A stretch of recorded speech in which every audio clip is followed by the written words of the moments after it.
In philosophical logic, a tautology is an argument that is always true in every possible interpretation, regardless of the truth values of its constituent premises. Tautologies are often used in philosophical arguments to provide a foundation for further reasoning, such as providing a foundation for more complex claims. An argument is valid if and only if the conclusion is true whenever the premises are true.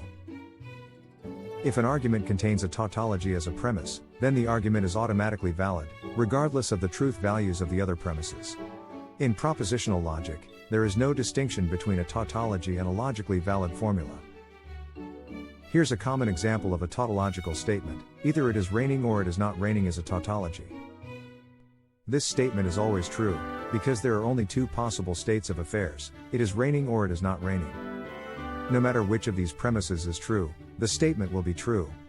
Tautologies are also used in philosophical logic to define logical concepts such as implication and equivalence, such as in the raining, not raining, example we mentioned. This statement is true because the conclusion, it is raining, is contained in the premise, provided it is raining. In logic, a formula is satisfiable if it is true under at least one interpretation, and thus, a tautology is a formula whose negation is unsatisfiable. In other words, it can never be false.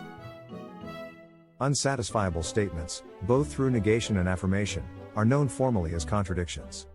A formula that is neither a tautology nor a contradiction is said to be logically contingent. The word tautology was used by the ancient Greeks to describe a statement that was asserted to be true merely by virtue of saying the same thing twice. This is a pejorative meaning that is still used for rhetorical tautologies. In modern times, the word gained an updated meaning in propositional logic as well as in mathematical and computer science disciplines. Methods for verifying tautologies has become quite important in these areas, especially now in the training of artificial intelligence and machine learning algorithms. Truth tables, a topic for a future video, are constructed to help solve these complex problems. Tautologies are often used in everyday language as well to make a point.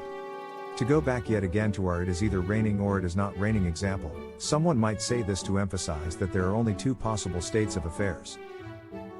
This kind of tautological statement helps to make sure that our audience, be it human or an artificial intelligence system, understands the logical relationship between the premise and the conclusion. Here's what happened when I asked an AI to deal with the rain example. Oops.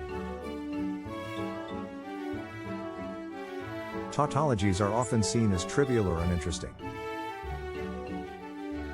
After all, the relationship represented by one is quite obvious to us. However, they can be surprisingly useful and powerful tool in philosophical logic. They can help us to clarify our thinking, to construct sound arguments, and to understand the nature of truth. By understanding the nature of tautologies, we can better understand the structure of philosophical arguments and the logical concepts that they use. And, remember, what's the difference between a tautology and a philosophy professor? A tautology is always right, but a philosophy professor only thinks they are. Thanks for watching. Please give us a like if you enjoyed this video and feel free to comment to let us know your thoughts on it.